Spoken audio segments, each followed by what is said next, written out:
네, 반갑습니다, 여러분. 반갑습니다. 네, 저는 경상국립대학교 출판부의 편집팀장을 맡고 있는 이가람이라고 하고요. 이 책을 교수님하고 같이 4년 전에 기획을 해서 6월 19일 날 완성을 하게 됐는데 이 책이 굉장히 의미 있는 책이기 때문에 여러분들에게 소개해드리고자 이 자리를 만들었습니다. 그래서 여러분들의 이해를 돕고자 제가 여러분들을 대신해서 몇 가지 질문을 좀 드리도록 하겠습니다. 예. 먼저 진주에는 논개도 있고 네. 산홍이라는 유명한 기생도 있는데 왜 하필 최순희 선생님을 책으로 쓰게 되었을까요? 저는 이제 시대가 지나면은 그 역사 해석도 다르게 해야 된다고 생각을 합니다. 논개는 1593년도에 외상을 끌어안고 진주난강에 투신해서 죽었다. 아직도 난강에 있습니다. 끄집어내야 될 텐데 그걸 다르게 해석하는 게 필요하고, 또 지금 MZ 세대들이 뭐 외상을 안고 끌어안는다든가 투신을 할 수가 우리는 없습니다. 그런 산홍처럼 뭐 독립운동을 할 수도 없습니다. 그렇지만 최순희는 자기가 주체적으로 그렇게는 하지 않지만 자신이 맡은 소임을 최선을 다해서 한 사람이고, 또 중요한 거는 논개나 산홍도, 제일 중요한 거는 논개도 매천 야록에 보면은 논개자 관기야라 이렇게 나옵니다. 관기라는 것은 아까 제가 얘기했듯이 교방에 소속된 기생을 관기예요. 그냥 기생하고 틀립니다. 산홍도 의기사 기문에 가보면은 산홍이 시를 지어놓은 게 있는데, 논개에 계신 시가 있는데 그 시의 밑에 보면은 본주기라고 되어 있습니다. 본주, 그 진주에 속한 기생, 관기란 뜻이에요. 그러면 논개나 산홍도 관기인데, 그러면은 이 논개가 외장을 안고 빠지기 전에 어디에 있었겠어요? 교방에 있습니다. 그쵸. 교방에서 가무학을 했었을 텐데, 일본이 승리를 했다 했을 때 와서 춤을 추고 했을 때 아무나 갈 수 없었어요. 그 교방에서도 가장 뛰어난 실력을 갖춘 사람이 가서 승전원에 가서 춤을 췄겠죠. 저는 역사 해석을 여기서부터 해야 된다고 생각합니다. 네, 최순희가 논개보다 덜 중요하다는 말이 아니고요. 저희는 최순희와 논개와 산홍도 모두 관기 출신이었다는 것을 말씀드리고 싶어서 이 책을 썼다고 볼 수 있습니다. 그리고 조선시대에 궁에서 일하는 여령들에 대한 처우가 정말 좋았어요. 예를 들면 저희 책에도 나오는데 궁밖에 개인 집을 마련해 주었고, 출퇴근이 힘들다고 판단해서 말도 내어주었고, 집안일 할 시간이 없으니까 집안일 하실 분도 따로 내줬어요. 그만큼 이렇게 관기는 대우가 정말 좋은 천민이었지만 그렇게 대우받는 인물이었는데, 그런 이유는 뭐라고 생각하시나요? 네. 정약용의 목민신서에 이렇게 보면은 그 관기도 비에 속했거든요. 비에 속한 그 사람들은 많아요. 노비, 종, 여자종. 그 허드렛이라는 그 물 깃고 빨래하고 청소하고 밥 짓는 그런 똑같은 비에 속했지만은 유독 관기들, 기생들은 물 깃고 청소하고 허드렛일을 하지 않았습니다. 왜냐하면 춤추고 노래하고 해야 됐기 때문에 손이나 이런 것들이 거칠어지면 안 된다고 해서 예술에 대한 인정을 했기 때문에 처우가, 그리고 그 예술을 아무나 할 수 있는 것도 아니고 1년, 2년 만에 완성할 수도 있는 것도 아니고, 또 내가 하고 싶다고 해서 아무나 자태라든지 이런 것도 교방의 관기를 뽑을 때는 가무에 대한 재주도 있어야 되지만 외모를 봤습니다. 그래서 아무나 할 수 없는 예술인이었기 때문에 처우가 좋았다고 볼 수 있겠죠. 네, 맞습니다. 네, 전문성을 인정해 주었다고 생각하고요, 저희는. 그리고 이 책을 저희가 사실은 30, 40대 여성 분들이 굉장히 좋아하실 거라고 저희는 생각을 했어요. 그런데 이 책을 의외로 중고등학생들이나 대학생, 여학생들이 굉장히 좋아하더라고요. 저희가 이 책을 소개를 했을 때. 그래서 제 생각에는 이 책이 학생들에게 특히 특히 여학생들에게 주는 메시지가 있다고 저는 생각이 들거든요. 근데 교수님 생각은 어떠신지? 네, 저는 그 당시 최순이가 살았던 그 당시에 얼굴도 모르는 남자고 우리 부모님 세대들 보면 결혼하지 않았습니까? 그 삶이라는 것은 너무 단순하고 삶의 그 질도 좀 다를 겁니다. 그리고 뭐 결혼을 하지 않더라도 일을 하더라도 남의 집 허드렛일이나 바느질이나 이런 거밖에 할 수 없었는데 그 관기나 기생들은 천민 신분이었어요. 비난을 많이 받았어요. 하지만 자신이 해야 될 일을 꿋꿋하게 굴하지 않고 예술을 향해서 갔거든요. 그래서 저는 그 20, 30대 젊은 여성들에게 하고 싶은 얘기는 꼭 뭐 가무를 가진 예술을 해라는 것이 아니라 자기가 좋아하는 뭐 디자인이든 뭐든 그거를 향해서 자신을 주체적인 삶을 살아라. 이 관기들의 삶을 보면서 그런 얘기를 하고 싶습니다. 네, 맞습니다. 그 최순희는 사실 순전히 자기의 노력으로 네. 신분을 극복하고 예인으로서 인정받은 인물이죠. 그렇죠. 네, 네. 맞습니다. 네, 그 교수님께서 하신 얘기가 있는데 기생들은 손가락질을 받고 나중에 좀 비난을 받을 때도 있었지만 굴하지 않고 자기 인생을 살았다. 여기서 우리가 얻을 수 있는 메시지가 좀 있다고 생각해요. 네, 그렇죠. 사실은 우리가 보는 TV에서 보는 BTS 얼마 전에 그 BTS가 나와가지고 북춤을 추지 않았습니까? 저 많은 매스컴에 탔고 삼고무라는 춤인데 그런 춤들도 다 우리가 천하다고 여기던 관기 기생들이 추었던 춤이에요. 그리고 88 올림픽 때 연식이 나오는데 88 올림픽 때 그 대형 트레인 타 몰래 올라가고 살풀이 춤을 춘 수건을 날리는 춤이 살풀이 춤이 있는데 그런 춤들도 우리가 기생들이 추었던 춤입니다. 아까 우리 불렀던 가야금, 병창, 판소리 이런 것들도 기생들에 의해서 굴하지 않고 그 핍박을 받아도 끝까지 해냈기 때문에 가능한 것이죠. 네, 맞습니다. 제가 특히 이 최순희의 캐릭터를 좋아하는 이유는 최순희는 춤을 잘 추는 사실 1등이라고 할 수 있죠. 네. 그렇죠. 1등으로 꼽힌 여성인데 이 여성이 신분은 천하지만 자기 신분을 다 극복을 하고 꿋꿋하게 살아가는 이미지이고 작가님이 생각하실 때 최순희 캐릭터의 매력은 뭐라고 생각하시나요? 네. 일단 성품이 제자들 그 김수학이라는 그 제자가 있었거든요. 진주에는 이제 판소리나 교방목걸이 명인으로 잘 알려져 있는데 본본에서 최순희가 김수학을 가르쳤습니다. 김수학의 구술에 이렇게 보면은 최순희 선생님 최완자를 따라갈 완자라는 또 가명을 썼는데 최완자 선생님을 따라갈 사람은 아무도 없다 이렇게 말하고 그리고 항상 성격이 점잖하다 이런 표현을 했어요. 소위 말해서 이제 기생들이라 하면은 약간 선입견도 있고 이런데 성격이 인자하고 제자들을 항상 생각하고 그렇지만 평소 때는 그렇게 점잖했다가도 내가 해야 될 일이 있을 때는 과감하게 진취적으로 나섰다.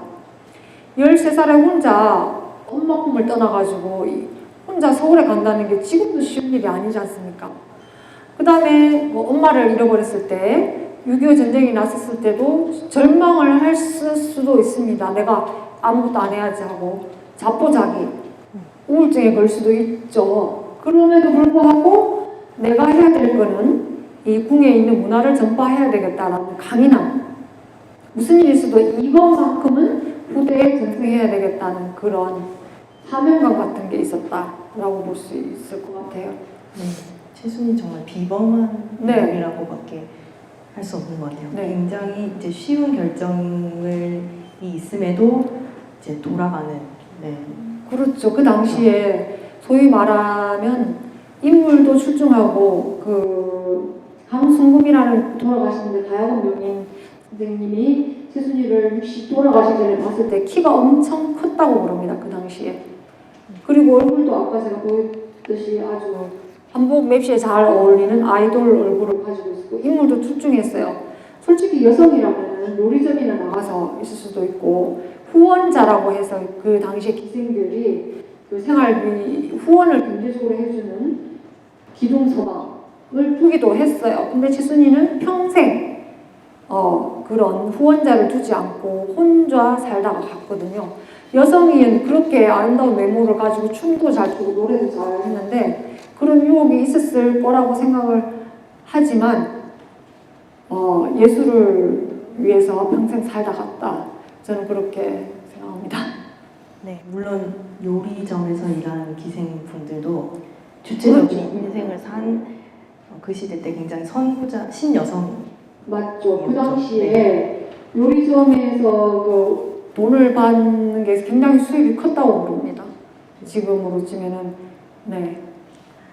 그리고 저희가 이 책을 사실 쓰게 된 가장 큰 이유가 기생과 적대부, 그다음에 화대, 창기와 같이 단어의 오염이죠. 네, 네. 이런 단어가 사실은 많이 편견이 있고 안 좋은 단어, 의미로 지금 쓰이고 있는데 이게 사실은 그게 아닌 거잖아요. 네, 그 과정을 좀 설명해 주세요. 제가 처음 기생을 연구한다고 했더니 정말입니다. 같이 연구하는 학자 중에 그걸 어떻게 창피한데 연구하세요? 이러더라고요. 그래서 제가 너무 진짜 충격을 받았어요. 일반인도 아니고. 그래서 내가 아니요. 나는 하나도 안 창피해요. 난 기생이 우선인 것 같아요. 그러면 뭐 기생충 연구하는 사람은 뭐 그런 가치를 받아야 되나? 그런 생각을 하면서 그게 현실이었어요. 그래서 가서 강의를 하면 기생. 딱 떠오르는 것은 술집 그 술자리에서 노래하고 그냥 수청을 들어라. 우리 매스컴에서 본 거는 그것밖에 없잖아요. 근데 그 대중들이 잘못된 게 아니에요. 그것밖에 학습을 안 받았기 때문에 그 일제강점기에 그 게이샤 관리로 이렇게 그 약간 오염되기는 했지만 기생이라는 단어가 제가 생각했을 때는 일제강점기에는 오히려 보호를 받았어요. 왜냐하면 그 건번이라는 교육기관에서 또 수입을 창출을 했고 교육을 했지만 광복이 되고 나서 오히려 더 기생이라는 단어가 오염이 됐거든요. 60년대, 70년대 신문기사를 보면은 경주나 이런 데 보면은 그 신문자료에 보면 기생관광, 기생파티 이런 단어가 굉장히 많이 나와요. 그때는 기생이 사라지고 없어요. 관기도 없고. 그리고 60년 되면 아까 그 할머니들 보셨죠, 영상에. 그 할머니들이 가서 뭘 하겠어요. 이미 기생은 없어요. 그런데 이제 거기서 이제 조금씩 배운 사가에서 장구 좀 배우고 했던 사람들이 요정이나 술집 같은 데 가서 일을 하게 되는데 그 사람을 기생, 적대부 이런 이름으로 부르기 시작하면서 제가 아까 말했던 궁중의 그런 도박 문화를 전수했던 관기의 모습은 싹 지우고 우리 내에 하나도 없습니다. 그 다음에 두 번째, 언론이나 매스컴이 그 사극을 만드는 PD나 이런 사람들도 제대로 이제 고증을 통해서 사극을 만들면 되는데 아까 제가 진년도 궁중에 있는 진짜 그림을 보여줬지 않습니까? 그런 절차에 의해서 운영되는 그런 진연의 모습을 저는 어떤 사극에서도 본 적이 없어요. 궁중에 잔치가 있는데도 그냥 기생남자 하고 도자상에 딱 차려가지고 이 모습밖에 어우덩머리하고 이것이 잘못됐다고 생각합니다. 네, 맞습니다. 저희 책을 통해서 몇 분이라도 진짜 기생과 관기가 어떤 일을 하는 사람인지를 알게 됐으면 하는 마음에 사실 이 책을 만들게 됐다고 보시면 됩니다. 네. 예, 그리고 우리 이야기가 표면적으로는 이제 최순이라는 인물의 이야기지만 더 깊숙이 들어가 보면 혼란한 이제 조선 말기 그리고 뭐 궁극적으로 최순희의 인생을 변곡점을 맞게 된 6.25 전쟁이라든지 일제강점기 네. 얘기를 담고 있잖아요. 이 사건들이 최순희의 인생에 끼친 영향 정말 크다고 생각해요. 어떤가요? 진짜 최순희는 정말 4개의 시대를 살다 간 사람이거든요. 조선왕조, 대한제국, 일제강점기, 광복, 현대시대까지 이런 시대를 살다간 인물도 없지 않나 이런 생각을 가지고 있으면서 그럼에도 불구하고 지금 축제, 몽개제 저기 이제 축제 하시는 분도 계시는데 축제를 하게 되면은 2019년도에 몽개제 축제를 할 때 진주 건물을 100명이 출연했어요. 그런 화려한 유산들을 지금 우리는 다 저도 진주 건물 이수자입니다. 네, 춤을 진주 건물을 거의 30년 가까이 추고 있는데 진주 저기 이제 감독님도 있고 진짜 최순희 선생님 덕분에 건무 유튜브에 영상도 올려가지고 이제 인기도 지금 얻으려고 있고 또 제2, 제3의 문화 콘텐츠를 만드는 이런 거를 저희한테 문화의 꽃을 피우게 해줬지 않습니까? 그래서 정말 대단한 사람이라고 생각합니다. 네. 그리고 이제 저희가 마지막으로 저희가 최순희 선생님이 사실 지금 살아계시지 않잖아요.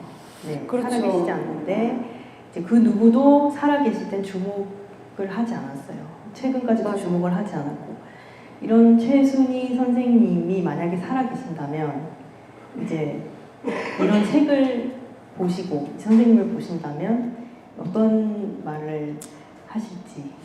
그 당시에는 사실은 본인이 가지고 있는 재능, 춤을 가르치는 것만도 참 버거웠어요. 왜냐면 궁에 있을 때는 녹봉을 받았어요. 건본에 있었을 때는 그래도 건본 선생님이라고 얼마 되진 않지만 월급을 받았어요. 그런데 강복이 되고 나니까 뭐 춤을 가르쳐 주는 데도 없어요. 춤춘다고 누가 돈을 줍니까? 그 이해를 해야 되는 게 그럼에도 불구하고 제자들한테 춤을 뭐 문화재가 되리라고 생각하고 가르친 건 아니었는데 제자들은 이제 그 문화재가 됐지만 그 춤을 전승하는 것도 굉장히 어렵습니다. 근데 이게 몸에서 몸으로 전승하는 거는 굉장히 금방 사라져요. 그런데 최순희 선생님이 살아있었다면 지금이라도 이 자신이 뭐 내가 이렇게 했다라는 걸 자랑하고 싶은 게 아니라 자신이 걸어온 길들을 그 근대 4개의 나라를 거치면서 최순희가 살아온 길, 그 다음에 건물을 전승한 과정을 알게 책으로 남김으로 인해 가지고 문자로 기록하게 됨으로 인해 가지고 이제 영원히 문자돼서 후손들에게 남겨줄 수 있어서 참 다행이다 라는 말을 하고 싶을 것 같고 저도 역시 참 이 책을 쓰는 동안 굉장히 좀 많이 아팠고 힘들었는데 제가 춤을 맨 처음에 배울 때 진주 건무 전승계보라는 게 있어요. 그리고 맨 위에 최순희 이름이 있습니다. 그런데 이 사람은 누굴까? 뭐 자료도 없고 하는데 제가 춤을 배운 사람으로서 이제라도 최순희에 대한 글을 적게 됨으로 인해 가지고 제가 살아있는 그래도 춤을 추는 사람으로 조그마한 소임을 다했다 그런 생각을 합니다. 네, 감사합니다. 최순희 선생님이 살아계셨으면 정말 좋아하셨을 것 같아요. 네. 여러분 오늘 준비한 시간은 저희가 여기까지이고요. 최순희 선생님에 대해서 조금이나마 알게 되는 시간이 되셨으면 좋겠고, 그다음에 진주 건무라는 것이 이제 사라질 수 있었지만 최순희 선생님께서 진주에 오셔가지고 제자들을 가르치면서 전승될 수 있었다는 사실만 알고 가셔도 저희 정말 행복할 것 같습니다. 네. 진주 건무 하면은 우리가 보면은 황진이를 이름을 기억하는 것도 보면은 황진이의 그 주옥 같은 시들이 후세에도 지금까지도 영감을 주고 있지 않습니까? 진주 건무가 이렇게 진주시를 대표하는 문화재인 만큼 황진이를 기억하듯이 진주 사람들은 꼭 최순이라는 이름을 기억해줬으면 좋겠습니다. 감사합니다. 네, 감사합니다.